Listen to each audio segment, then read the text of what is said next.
Imagine a world where every decision you make is guided by ancient wisdom, where each step toward the future is rooted in eternal principles that connect you to the best version of yourself. On this journey of self-discovery, Basic Rules for Living Better by Manly P. Hall invites you to explore the keys to a fuller, more balanced and conscious life. Through his words, you will uncover not only practical rules to improve your daily life, but also profound teachings that have stood the test of time.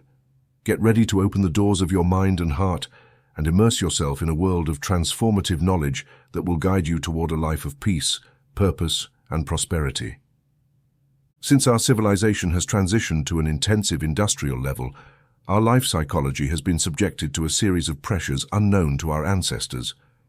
As a result, we need a basic declaration of principles suited to current conditions. We take this opportunity to recommend 10 basic rules for living better. If you engrave these profound suggestions deeply and firmly in your memory, life will be easier and make more sense. Stop worrying. The common idea that worrying is being thoughtful and responsible is false. The Egyptians understood this when they included worry among the 7 deadly sins. Don't confuse reflection with restlessness. The reflective person seeks solutions, but the restless one is consumed by their own doubts. If you think clearly, you'll have fewer reasons to worry. The one who worries suffers not only the same disaster repeatedly, but also harms their health and bothers those around them. There are many things that require thoughtful consideration, but in reality, there is nothing to fear except fear itself. Stop trying to control your friends and family. Each of us likes to feel that we control our lives. When we recognize others' rights to seek life, liberty, and happiness according to their own dreams, hopes, and aspirations, we preserve our own resources. It's very exhausting to give advice that is ignored or rejected, and equally disappointing to try to dominate people. They immediately resent and resist our authoritarian tendencies, and we feel hurt when they don't see things our way. If we reserve advice for ourselves or those who ask for it, and thus thank us for it, we'll all win. Moderate ambition. We often overlook the simple and natural blessings while pursuing distant goals. Every individual has certain abilities. If you recognize your own skills and work with them, you can achieve personal security. However, if you are constantly seeking what is unreasonably unattainable, you will never know happiness or satisfaction. The wise person sees the disastrous results of unchecked ambition and opts for moderation. It's not necessary to be famous to be happy or the most important person in the community. Ambitious people often pay a high price for what they achieve and are the most miserable after attaining it. Don't accumulate more than necessary. There is no real distinction in being the richest person in the cemetery. Many of us act as if shrouds have pockets. We've overcome the primitive belief that we must bury someone's possessions with them so their spirit can enjoy them in the afterlife. Once again, the moderate approach is the wisest. Let's reserve some of our energy for enjoyment and not devote ourselves entirely to accumulation. Many who have gained a fortune haven't lived to spend it. A rich life can be more valuable than a bulging bank account. Learn to relax. Excessive tension is unacceptable. The more tense we are, the more clumsy we act. And according to ancient Buddhists, foolishness is a serious error. Nowadays, many supposedly efficient people are constantly on the verge of a nervous breakdown. This is due to irrational impulses from within. Some say they overload their resources to maintain their jobs or extravagant families. Believe it or not, you're a better producer and provider if you don't collapse from exhaustion during critical moments when you need good health most. If your colleagues don't realize this, they may need some practical advice. Cultivate a sense of humor. As never before, we must lighten and brighten the corners we occupy. The more seriously we take ourselves and our responsibilities, the more boring we become. It is a saving grace to realize that although life is a serious matter, we can take it too seriously. Also, it's important to note that genuine humor is not bitter, cynical, or critical. It's the ability to laugh with the world, not at the world. If we must laugh at someone, let it be ourselves. Humor is a spice for life. It adds flavor to work, enthusiasm to play, and charm to personal growth. It shows others that we are confident in ourselves. A sincere and cheerful laugh relieves tension, restores good humor, makes friends, and inspires confidence. Find a purpose for your existence. Unless you believe in something greater than yourself, with a purpose beyond accumulation or advancement in business or society, you are merely existing, not living. A simple guideline is to realize that the laws of nature that put you here seem to care primarily about growth. You succeed to the extent that you grow, and grow to the extent that you become a wiser, more secure person. In other words, we live to learn, and through this process we learn to live. Expand your horizons, develop an interest in all that is good, beautiful, and useful. Love for music, art, great literature, broad philosophy, and simple faith brings great inner goodness. Strengthen the interior of your nature, and it will be better. Never intentionally harm another person.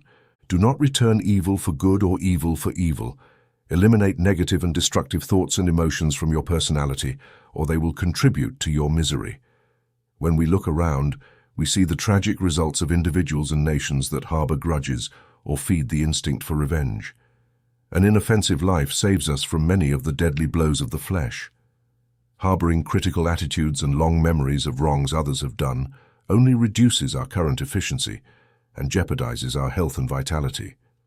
Even the selfish individual realizes they can't afford to hold grudges, and the altruistic person simply won't allow grudges to accumulate because they know it's better and believe it's better. Beware of anger.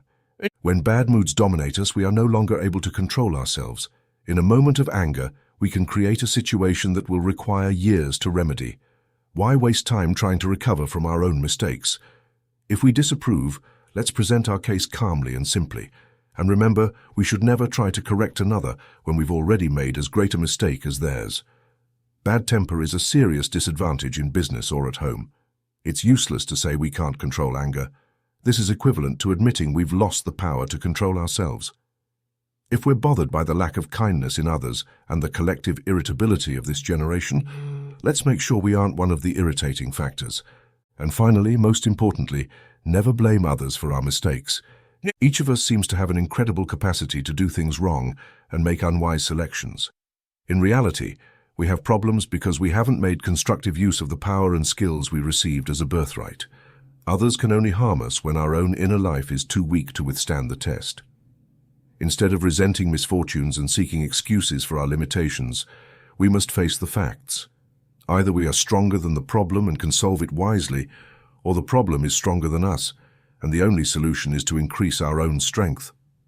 Others are not to blame for our unhappiness. Each of us seeks our own peace, and as the saying goes in the Arabian Nights, happiness must be earned. In the first of our 10 rules for better living, we'll try to stop worrying. Telling someone to change a deep-seated habit doesn't always lead to permanent results. In fact, when we are worried, we must expand our understanding of life and adopt a positive and constructive attitude while facing difficult situations. Worry is a sign that we need to reflect on ourselves. There are many problems that require consideration, but none are better solved through preoccupation. For some people, worry is seen as an appropriate response to an emergency. It seems to indicate that we are deeply moved and willing to bear the distressing implications of life. Worrying more than others or not being troubled when others are can seem superficial and indifferent to others' problems. Here, we have an important case where following established norms is destructive and purposeless. The person who worries, if they become an expert at it, may experience the same unpleasant situation repeatedly. By anticipating the worst and repeating that anticipation, the mind becomes overwhelmed by a problem that may have no significant consequences. Worrying too much affects our health and social and work relationships. While a worried person may be respected for their extreme anxiety, they may not be popular at home, among friends, or at work. Worry is contagious, and our example causes others to worry as well, quickly creating an atmosphere of pessimism. The best solution to dealing with potential worry is to address the cause directly. We must conserve our resources and avoid unnecessary delays. The longer we delay facing a painful situation, the more painful it will become. Worrying consumes our mental resources, leaving little space for positive thinking. If we ever face an emergency, we'll be better prepared if we haven't exhausted our optimism and courage. While worrying about things in general is unwise, worrying about ourselves is even more foolish. It's easy to fall into hypochondria, a morbid anxiety about our health and our adaptation to society. Worry always increases fear, which in turn affects our judgment and discourages practical action.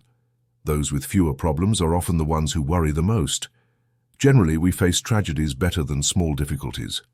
An old Greek philosopher once said, "I am troubled, and when asked why, he replied, "I am troubled by the idea that worrying is useless." It's a vicious cycle that affects everyone who worries. The best antidotes to worry are a deep and lasting faith in the benevolence of Providence, the wisdom to solve problems naturally and simply, and the courage to stay true to our principles in difficult times. Wisdom lies in knowing what to do next, and courage lies in having the strength to do what must be done. If we can't achieve this inner integrity, we must re-educate our habits and attitudes to ensure a happier and fuller future. In summary, think well and live well. Let's do this quickly. If you enjoy the content of this channel and find it helpful, you could click the subscribe button. This will help another person find this community that you want to help others. Let us know you're one of us. Thank you, and let's get back to the audiobook. Second rule. Let's move on to the second of our rules for better living, which focuses on our relationships with friends and family. The rule is simple. Stop trying to control and possess those around us. Here, two important points arise. Trying to dominate and possess others not only causes problems and misery for them, but also leads to personal unhappiness for the one attempting to exercise control. Most selfish people don't care about the difficulties they cause, but they do care about their own discomfort. So let's approach this from this perspective. Anyone who can be dominated and possessed probably doesn't deserve to be. Authentic people defend their rights and are willing to protect them. This leads to conflicts and confrontations that may last a long time without real benefit for anyone. Those who try to dominate and possess soon face organized opposition, and the only thing they can expect is a negative victory. The victim, though bound to a situation, will develop a desire to free themselves from tyranny, eventually leading to a critical situation. The dominating type doesn't like to be seen as dictatorial or tyrannical. They prefer to believe that, at worst, they are a benevolent dictator who only wants to help others by making them do what they believe is best for them. When they encounter resistance, they feel hurt and indignant.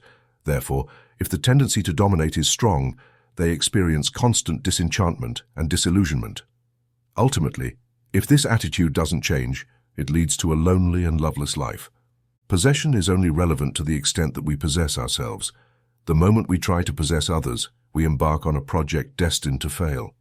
We must remember that others don't want to be possessed, just as we don't want to be. Most possessive people also reject the possessive attitudes of others. Resentment increases, as does tension. Even possession itself is not a blessing. Once we accumulate, we must learn to manage our possessions. By destroying others' rights to live their own lives, we make ourselves responsible for their lives. If they follow our advice or accept our domination, we must be exceptionally wise, prudent, discreet, and practical. Few possessive people possess these qualities in abundance. Their lives are poorly lived, but they want others to recognize an authority that has never been successfully demonstrated. This causes more resistance and creates great tension in the digestive system. When we want to help someone, we should find pleasure in helping them achieve their own goals. If their goals don't align with our beliefs, they may reject our help. Even small children should not be dominated or possessed. They must be guided when necessary and directed in the best way parents can. If they are dominated, they become weaker and more incapable. If they are overly possessed, they become demoralized or rebellious. In this world, we possess more completely what we leave in freedom. Our friends should want to be with us because we are kind, and our relatives should prefer us for our natural qualities that attract and maintain their interest and attention. The respect and admiration of others cannot be forced.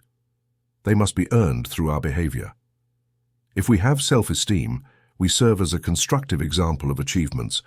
Others will seek us out because they need what we have and want to know how we acquired qualities that have contributed to a better life.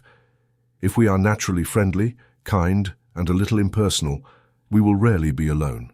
We will receive honors and consideration that we can't obtain through domination and possession. Third rule. Now let's move on to the third of our rules for better living, which focuses on those who have ambitions. We recommend that thoughtful people moderate their ambitions. This may be contrary to what we are taught, but we will explain it. We are often taught that we must seek success and improve our fortune in every possible way, even at the expense of our health and happiness. However, the fact that many agree with this policy doesn't mean it's the right one. It's enough to study the lives of successful people and listen to their stories to understand that it's possible to be a prominent failure in the pursuit of success. It is true that a moderate dose of ambition is necessary, as without the incentive to improve and advance, there would be no progress, both personal and collective. However, the problem arises when success consumes too much time and attention. We completely sacrifice ourselves for a goal that deprives us of enjoying the truly beautiful things in life. A friend of mine, who was an insurance executive, worked so much that after 25 years of service, they offered him a 3-month vacation in Europe. Upon his return, he was asked how he enjoyed a famous art gallery in France. His response was, "It's a fire hazard.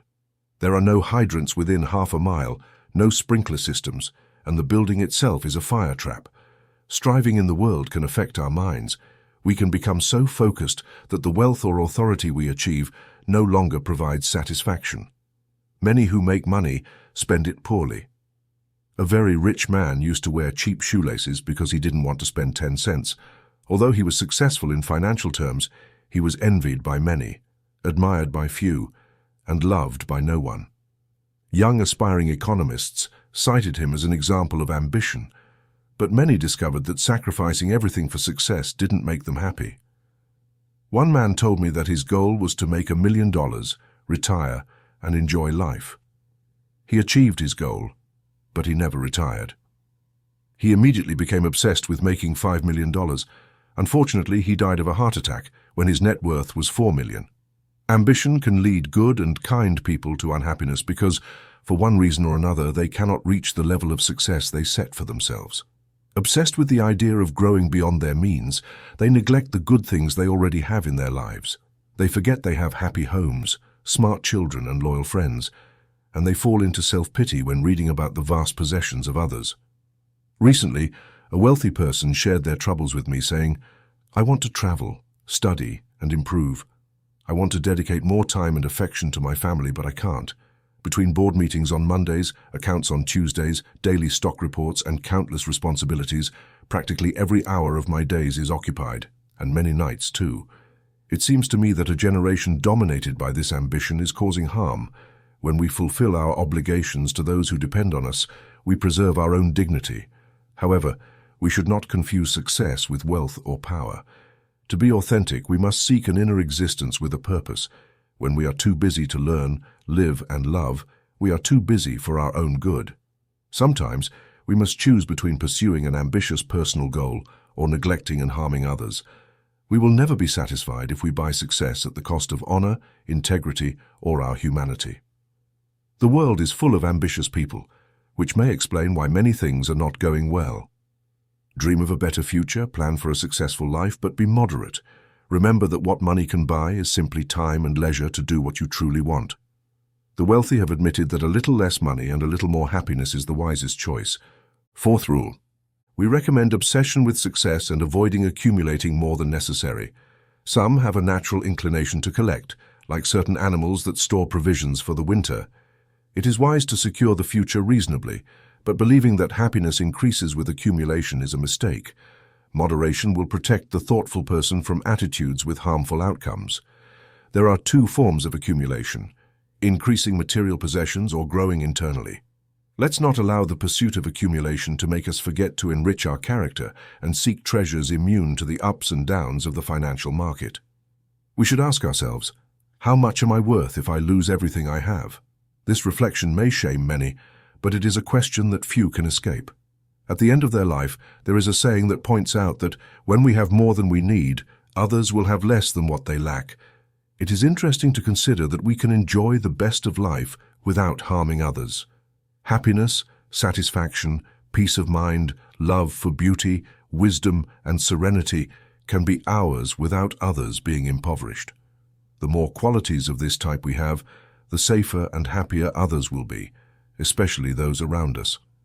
Experience shows that the instinct for accumulation can be hypnotic, and once we are dominated by it, we lose sight of true values. We become slaves to a dangerous habit. This habit can have tragic consequences, such as substance abuse. Gradually, our vision of life distorts, and we become mere machines for making money. Accumulation also extends to items acquired with money, such as ostentatious properties, unnecessary expenses, and displays without significant influence.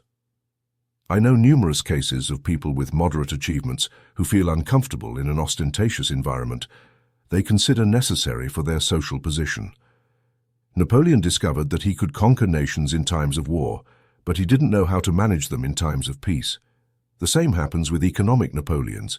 They can generate wealth, but due to shortcomings in their character, they don't know how to use it or enjoy it wisely. Month after month, great fortunes are wasted by people trying to compensate for a lack of internal satisfactions with reckless spending. If we value money so much that we are willing to destroy our lives and health to get it, then we shouldn't waste it. By squandering money, we show that it has no value for us. The things we truly desire in life cannot be bought with material wealth. Sensible investments can provide us with security, but in themselves, they are not a symbol of true personal growth. An individual who had amassed a great fortune sent his daughter to a prestigious fashion school in the East.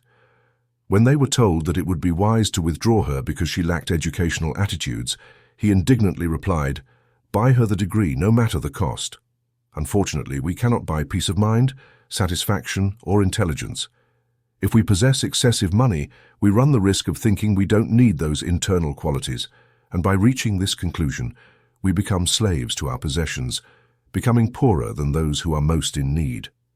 Work gives us opportunities, but the money earned must be used to enrich our character and our lives. Socrates once said that if he wanted to curse someone, he would wish that their children were spendthrifts. Satisfaction comes from living moderately. Fifth rule, we recommend learning to relax by shifting attention from family responsibilities and burdens to less stressful activities. Hobbies have a recognized therapeutic value, and people facing high levels of stress are advised to cultivate recreational interests. Even if a hobby is costly, it may be cheaper than medical bills resulting from excessive stress. The human being has a self-correcting instinct that drives them to balance their activities and preserve their health. It is essential to plan leisure time with the same consideration that we plan work. Those who have forgotten how to enjoy reasonable rest and adequate leisure have forgotten how to live. The more demanding the physical resources are, the more necessary rest becomes. However, this doesn't mean remaining inactive. The key is to focus attention on pleasurable and interesting activities that help break tension and stress.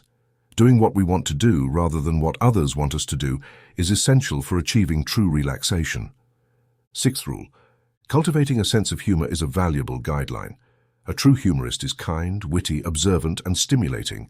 They often communicate messages or lessons in an acceptable way, even when presenting them seriously would be offensive. Historically, court jesters had the freedom to mock their masters, but only they could do so without consequences. Many of these jesters were scholars and wise, as it takes profound human knowledge, broad experience, and understanding to be witty without being offensive. Humor is a seasoning that gives flavor to life, but it is not the main food. However, research shows that we enjoy more of what we like, and these foods are better accepted by our bodies and fulfill their proper functions. We cannot live solely on seasonings, but as social beings, we need some adaptation for a fulfilling life. A sense of humor does not imply shallowness. In fact, deep humor requires a profound understanding of life, and balance and moderation are crucial to avoid extremes. Humor is an essential part of a healthy life philosophy and a sign of maturity. Laughing sincerely relieves tension and accumulated pressures, transforming the ordinary into something charming. The ability to laugh at oneself demonstrates a degree of wisdom that helps us face problems with hope and courage. Seventh rule, finding a purpose in personal existence is fundamental to achieving personality integration and progress. Prominent leaders in various fields have agreed that we must be motivated by a purpose we are willing to prioritize over other matters. However, for this purpose to be authentic and meaningful, it must be valuable and consistent with our values. In these times of uncertainty, investing all our hopes and dreams in material things can be unsatisfying, as circumstances change quickly. We must build a fortune that will not vanish in the face of economic instability. Therefore, we must ask ourselves, what is the true value of what we have beyond material goods? Regardless of our possessions, our true value lies in who we are internally. Modern society offers opportunities for personal growth and wisdom, and it is in this internal development where we find a meaningful reason to live. Through personal growth, we can solve many problems and challenges that afflict us. By seeking internal improvement, we face problems with a new perspective and approach life with a constructive and brave attitude. Eighth rule. In this era of intense competition, it is advisable to remember the eighth guideline for better living. Never intentionally harm another person. Cruelty never produces good results, and those who sow discord will reap negative consequences. No one in this world can have so many friends as to afford to unnecessarily create an enemy. Civilization cannot achieve its natural goal if citizens continue to live according to an unyielding law. There are times when we all feel tempted to repay evil with evil, but if we follow this policy, we will never know happiness or personal security. Living with commitment means living responsibly. Each of us must be able to face our decisions with dignity. We cannot do this if we know, in the stillness of private reflection, that we are rather despicable people.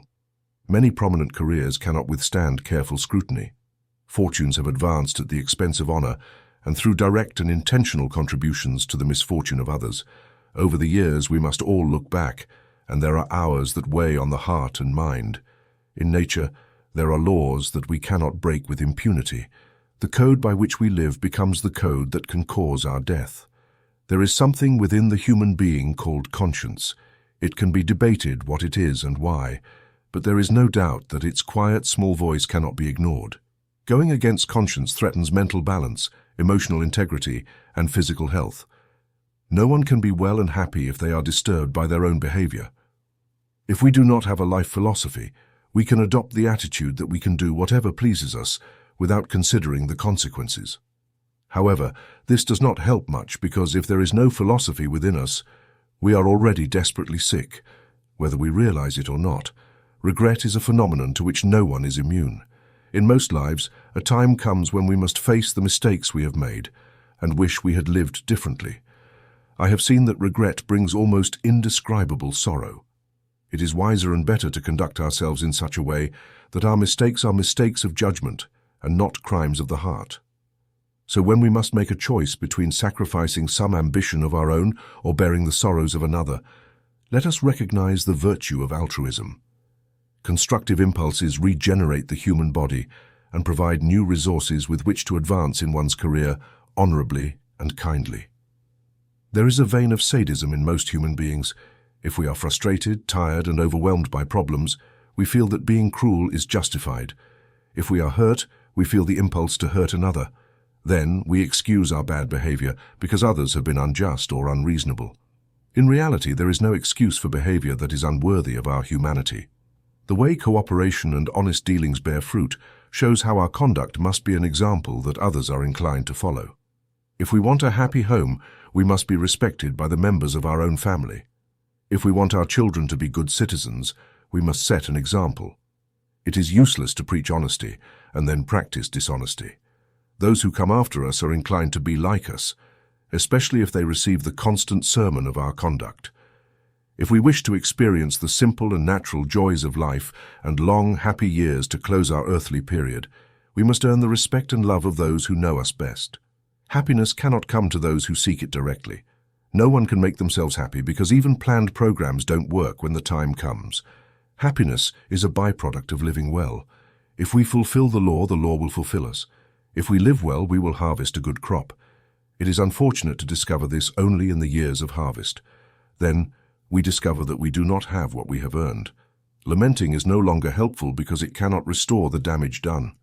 We can say then that if a man is willing to follow a careful program to maintain his physical health and efficiency, he should also follow a well-planned program to maintain the health of his mind and emotions. He must live a life calculated to strengthen his faculties and deepen his emotions. If from the beginning of his life he resolves to maintain faith in his world and accept only what he has earned, he will live contented. Ninth rule. In our list of rules for better living, the ninth rule is to be cautious with anger. Similarly, be careful with what we commonly call righteous indignation. Both have the same harmful effect on human disposition and character. Anger is the loss of self-control. It is an excess of resentment. expressed through poorly thought-out words and inappropriate behavior. It is easy for people with a quick temper to get angry, and often their mood passes quickly. But the results can last. There is a current of thought that considers an occasional outburst of bad temper as legitimate extroversion, assuming that we should not suppress our inclinations, but let them build up and end up causing serious consequences. It may be true that once bad temper has arisen in our emotions, not much can be done to prevent its expression. But why do we get angry so often and over comparatively trivial events? Anger, like worry, can simply be a habit. Like worry, the pressures that cause anger can be redirected and re-educated. The bad-tempered individual rarely realizes that their behavior is harmful to the fabric of human society. Concerned only with the expression of their personal irritation, they weaken all the natural bonds that should be protected and honored. They distort themselves and diminish the regard others have for them. When young children get angry or have temper tantrums, one remedy is to place them in front of a mirror. When the child sees their own expression, they recognize that they are distorting themselves and destroying the beauty and charm of their appearance and manners. There is no better way to distort oneself than by being carried away by a fit of anger. It can be said that when an angry person reveals their irritation, they are not distorting their image but telling the truth about themselves. However, this is not strictly objective. No one is angry all the time, and we only give testimony to our essential nature when we are not trying to be good or bad. Both extremes deviate from normalcy, and man is more capable of functioning effectively when free from any intense pressures. When we get angry, it is likely that we lose control of our words and actions, resent moderating advice, and become more intense when contradicted. Words have a profound and lasting impact on the memories of our friends and enemies. Repairing a situation caused by moments of emotional outbursts may take years of patient effort. Thus, we expend valuable energy neutralizing the results of wasted energy. Increasingly, our human capacities are wasted on projects that should never have existed. Misunderstandings are rarely repaired through irritability. We may be rightly indignant over the words or actions of others, but if we want to have the greatest corrective influence, we must be careful not to adopt the same attitudes we resent in others. Experience has shown us that two wrongs do not make a right. The best we can say is that the evil itself is doubled when righteous indignation arises in us. There is an urgent need for calm and character integration. If we can preserve our own balance in a difficult situation, we will have mastered it. The fact that another person has lost their temper can never justify perpetuating a dispute. We have the right to withdraw with dignity from any situation that offends our sense of values, but we cannot afford to get emotionally involved. Modern man is under enormous psychological pressure, so he must exercise increasing vigilance over his personal conduct. We cannot afford to waste resources that are difficult, if not impossible, to replace. Why would we strengthen ourselves physically with vitamins, minerals, and countless modern remedies, only to destroy ourselves with destructive emotional outbursts? If we want to live a long time and remain useful, we must live well and develop a reasonable degree of patience. Too many cases exist where a burst of temper has been followed by a severe, even fatal physical reaction. The reward for a good disposition is a good life. Perhaps the love of our families and the respect of our friends merit this. 10th rule.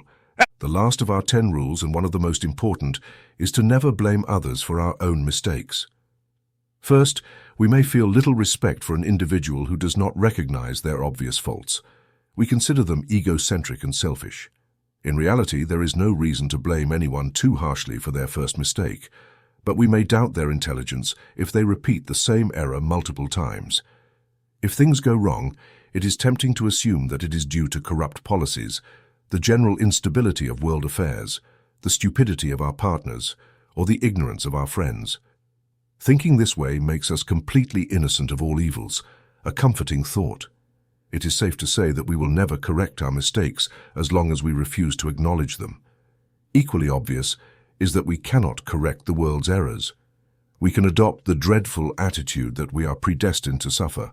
Experience and reflection reveal that almost everyone is in the predicament they themselves have caused.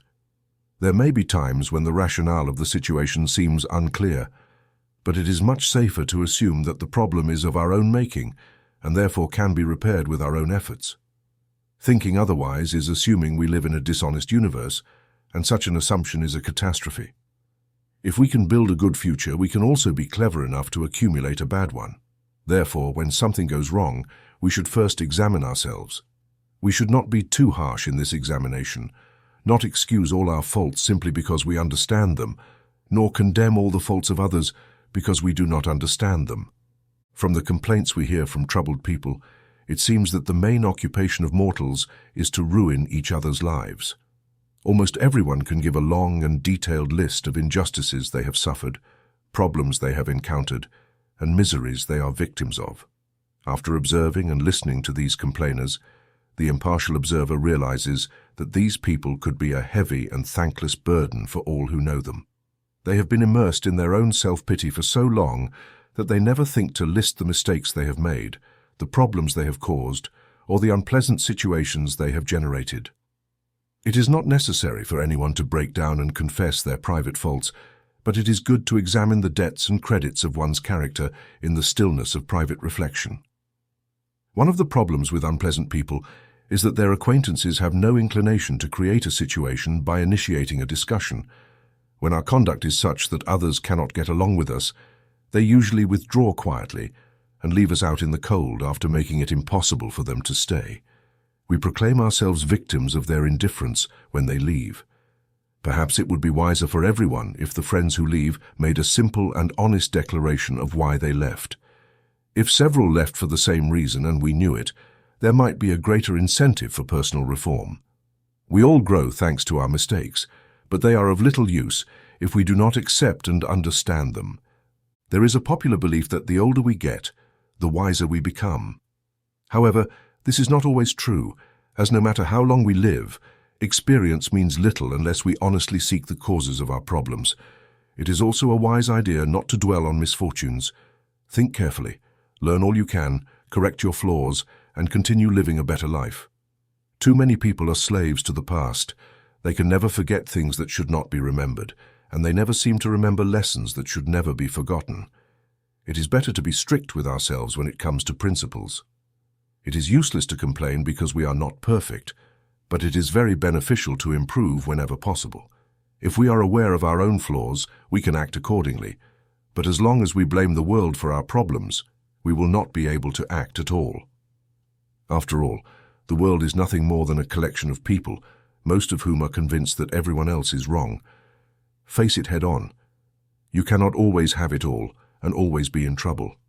These words, born of experience, simply summarize what the world has learned about living well. We hope they are useful to you.